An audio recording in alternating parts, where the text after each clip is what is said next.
तुला राशि के जो जातक हैं, उनके लिए यहाँ पर कुछ सावधानियाँ रखनी पड़ेंगी अब 16 सितंबर से, क्योंकि 16 सितंबर देर रात्रि 1:38 पर सूर्यदेव अपनी राशि परिवर्तन करके कन्या राशि के अंदर मतलब आपकी चंद्र कुंडली का जो 12वां भाव है उसके अंदर गोचर कर चुके हैं। अब यहाँ पर गोचर करने की वजह से कुछ समस्याएं भी आपके लिए खड़ी होती हैं, क्योंकि सूर्य देव का जो फलादेश होता है वो जब भी छठे भाव 8वें और 12वें भाव में हो, 7 नंबर की राशि में हो, तो उतना ज़्यादा अच्छा फल हमें देखने को नहीं मिलता है। परंतु फिर भी ओवरऑल अगर देखा जाए तो कुछ चीज़ें अच्छी भी हैं और कुछ सावधानियां आपको यहाँ पर रखनी पड़ेंगी, उसके बिना काम बनता हुआ यहाँ पर नहीं दिखाई देगा। तो एक एक करके हम लोग बात करते हैं। सूर्य देव आपकी चंद्र कुंडली के 12वें भाव में विराजमान है और 11वें भाव के स्वामी 12वें भाव में जब भी जाते हैं, 11वां भाव लाभ का है और 12वां भाव जो है वो खर्च का भाव होता है कुंडली का। अब यहाँ पर आप जितना भी लाभ करेंगे, अगर यहाँ पर चीज़ों को शांतिपूर्वक नहीं लिया गया, मतलब आपने कुछ भी कमाया, अगर उस चीज़ का आप ढिंढोरा पीटते घूम रहे हो, आपको ये आदतें हैं, है ना? क्योंकि कई लोगों को होता है, अगर 2 रुपए कमा लिए, तो फिर वो इधर-उधर बताते घूमते हैं कि हम लोगों ने ये ले लिया, वो ले लिया। अगर ये सब कुछ करोगे तो यहाँ पर नेगेटिव रिज़ल्ट आपको सूर्यदेव का देखने को मिलेगा। आपको ये चीज़ देखने को मिलेगी इसी 1 महीने के अंदर ही, 16 सितंबर से 17 अक्टूबर के मध्य, कि आप जो भी कमा रहे हो वो किसी ना किसी तरीके से नेगेटिवली फ्लो होता जा रहा है। मतलब आपने कुछ भी कमाया तो वो चीज़ आपकी लगती जा रही है ना? परंतु यहीं अगर आप शांत रहना शुरू कर देते हो तो ये एक निश्चिंत जो राजा होता है वैसा व्यक्तित्व भी सूर्यदेव यहाँ पर बैठ कर देते हैं आपको। एकदम जो आप स्लीप लेते हो रात्रि की, वो भी चैन की मिलती है। यहाँ पर एक चीज़ ये भी कही जाती है कि 12वें भाव में एक तरीके का अग्नि तत्व का आ जाना यहाँ पर आपके लिए विदेश से द्वार खोलता है इनकम के। अचानक से लाभ होने के द्वार आपके लिए यहाँ पर खुलते हैं। दूसरों को यहाँ पर बाधाएँ मिलती हैं आपकी वजह से, मतलब जो लोग आपकी कामों के अंदर टाँग अड़ा रहे हैं, आपके लिए दुश्मन के रूप में यहाँ पर सामने आकर खड़े हैं, उन लोगों को यहाँ पर अपने जीवन में समस्याओं का सामना करना पड़ता है। अगर यही सूर्य आप प्रबल कर लें और इसी सूर्य के अकॉर्डिंग अपनी आदतों को ढाल लें, अपने जीवन को इसी तरीके से चलाने लगें। रीज़न क्या है? क्योंकि 12वां भाव जो है वो राहु का और देवगुरु बृहस्पति का मिला-जुला एक घर है पक्का। तो यहाँ पर होता क्या है कि थोड़ा आपके अंदर डाउटफुल नेचर आएगा।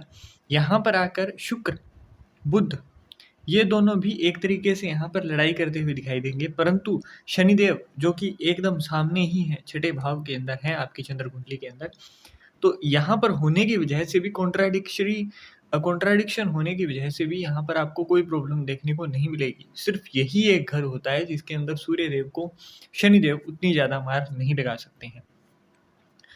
अब यहाँ पर कुछ चीज़ें अच्छी भी हैं, जैसे कि आप प्रोजनी की बात करेंगे तो वो अच्छा है। यहाँ पर एविल्स की बात करेंगे तो उनकी तरफ से मतलब बुराइयाँ जो भी आपका बुरा करना चाहते हैं, उनको किसी भी प्रकार का यहाँ पर लाभ नहीं होगा।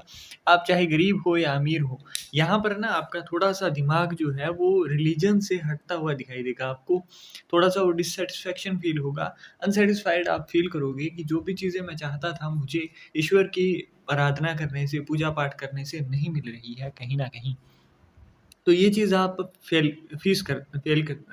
फ़ील करते हो। और वहीं अगर आपकी लग्न कुंडली के अंदर राहु पहले घर के अंदर है अगर, तो उसकी वजह से यहाँ पर आपको निद्रा से जुड़ी हुई दिक्कतें आएँगी और आपको डिस्कम्फ़र्ट फ़ील होगा। आपके लिए यहाँ पर अपनी सेवाओं से जुड़ी हुई जो भी मतलब जहाँ भी आप सेवा दे रहे हो, जहाँ भी आप अपना कर्म कर रहे हो, कर्म क्षेत्र जो भी है आपका, वहाँ पर आपके लिए प्रॉब्लम्स इस समय के अंदर खड़ी होती हुई दिखाई देंगी। अब यहाँ पर कुछ चीज़ें हैं जो कि मैंने सावधानी पहले बताई थी, जो सबसे बड़ी है कि आपको शांत रहना है चाहे कितनी भी इनकम हो, क्योंकि 11वें भाव का स्वामी जब भी 12वें भाव में आता है तो ये आप जैसे ही इधर-उधर बताना शुरू करोगे ना, मतलब आपने काम शुरू किया और शुरू करने से पहले ही आप इधर-उधर ढिंढोरा अगर पीटने लगे, बताने लगे कि जी हमने तो ये किया है, तो वो कार्य आपका ज़रूर अटकता है। आपकी अच्छी इनकम हुई, आपने शो ऑफ करना शुरू कर दिया, तो भी ये कार्य, क्योंकि यहाँ पर आने के बाद में आपको डाउन टू अर्थ रहना पड़ता है। 12वां भाव जो है वो मोक्ष का भाव है कहीं न कहीं। यहाँ पर सूर्यदेव भी आकर ना कहीं न कहीं इनको वो राजा वाली हस्ती छोड़नी पड़ती है। जब जितना आप डाउन टू अर्थ रहोगे, जितना हर चीज़ से डिटैच होकर रहोगे, मतलब ये चीज़ अपने माइंड में इस 1 महीने के अंदर रखनी है कि कुछ भी हम लोग अपने साथ नहीं लेकर आए हैं और ना ही कुछ लेकर जाएँगे। सब कुछ ये जो इस भौतिक जीवन के अंदर है, ये सब कुछ छद्म माया है। हम लोग यहाँ पर खाली हाथ आए थे और वही चीज़ें अपने दिमाग में हर दिन आप जब उठेंगे, तब लेकर चलनी है। और यहाँ पर दूसरी चीज़, क्योंकि यहाँ से सीधा-सीधा रिलेशन दृष्टि की बात करें तो छठे भाव से है।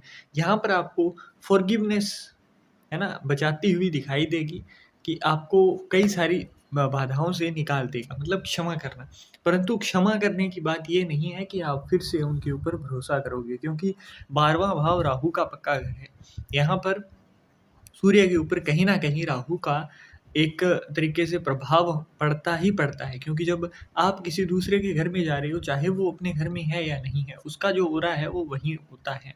तो इसलिए 12वें भाव में जब भी सूर्य देव आते हैं तो आपको डाउटफुल थोड़ा-सा बना देते हैं। तो 16 सितंबर से 17 अक्टूबर तक, जब तक कि सूर्य तुला राशि में, हालाँकि नीच के होंगे, परंतु आपकी इस कुंडली के अंदर केंद्र या फिर लग्न भाव, कुछ भी कहिए आप, केंद्र के अंदर यूँ आ जाएँगे, क्योंकि पहला, चौथा, 7वाँ और 10वाँ भाव जो होता है वो केंद्र कहलाता है ना? तो यहाँ पर इस भाव में आने की वजह से आपको कहीं न कहीं वो नेगेटिव इम्पैक्ट नहीं मिलेगा। हालाँकि नीच है, कॉन्फिडेंस में कमी आएगी, परंतु आपको यहाँ पर कोई नुकसान नहीं होगा। है ना? अब यहाँ पर आपको 2 चीज़ों का ख़ास तौर पर ध्यान देना है। अगर आपको अपनी डोमेस्टिक लाइफ़ अच्छी रखनी है, तो यहाँ पर आप जितने ज़्यादा रिलीजियस होंगे, जितना ज़्यादा अपने भरोसे को बरकरार रखेंगे, उतना ज़्यादा अच्छा है। क्योंकि राहु है आसुरिक, राक्षसी प्रवृत्ति का ग्रह। राहु जब भी यहाँ पर आता है ना, तो वो आपके दिमाग में भी एक तरीके से सर्प की तरह है। तो ये आपके दिमाग में भी वो ज़हर डालना शुरू कर देता है कि कुछ नहीं होना है, धार्मिक चीज़ों से जितना लगे रहोगे, उतना खुद का ही नुकसान कर रहे हो। तो यहाँ पर आपको ज़्यादा से ज़्यादा धार्मिक रहना है। चीज़ों के बारे में कोई भी किसी के साथ भी सीक्रेट्स शेयर नहीं करने हैं, लोगों को माफ़ करना है। यहाँ पर लड़ाई-झगड़े करने से जितना ज़्यादा बचेंगे, जितना ज़्यादा बचाव करेंगे, उतना ज़्यादा अच्छा है। इसके साथ-साथ डिसीज़न अगर कोई बड़ा लेना है, तो 17 अक्टूबर तक वेट करिएगा। और रिलीजियस थॉट्स जो हैं, उनके ऊपर थोड़ा-सा काबू करिएगा, क्योंकि अनसैटिस्फाइड फ़ील होंगे, फिर भी आपको छोड़ना नहीं है ऐसा कुछ भी। इसके साथ-साथ आपको अनजान लोगों को आटा खरीदने के अंदर, अगर किसी तरीके से आप यहाँ पर आटा दान में दे सकें अनजान लोगों को, क्योंकि 12वाँ भाव जो है वो अनजान से भी जुड़ा हुआ होता है, वीराने से, है ना? तो अगर आटा वहाँ पर दान ना दे सकें, तो बंजर ज़मीन हो गई। अगर वहाँ पर चींटियों का कोई बिल हो, तो वहाँ पर आप ले जाकर थोड़ा-सा आटा छिड़क सकते हो डेली, 16 सितंबर से लेकर 17 अक्टूबर तक, फिर भी वो अच्छा रिज़ल्ट देगा। इसके अलावा अगर कोई आस-पास में पागलखाना है, उसके आस-पास है, तो वहाँ आप, मतलब यहाँ पर दान देना आपके लिए फ़ायदेमंद रहता है, ताकि आपकी मेंटल पीस अच्छी रहे, आपकी ओवरऑल हेल्थ अच्छी रहे, आपके एक्सपेंसेस नेगेटिव वे के अंदर ना हो, कोई लॉस ना हो। तो ये सावधानियाँ हैं, इस समय के अंदर तो आपको ख़ास तौर पर रखनी ही रखनी है, 16 सितंबर से 17 अक्टूबर तक के मध्य।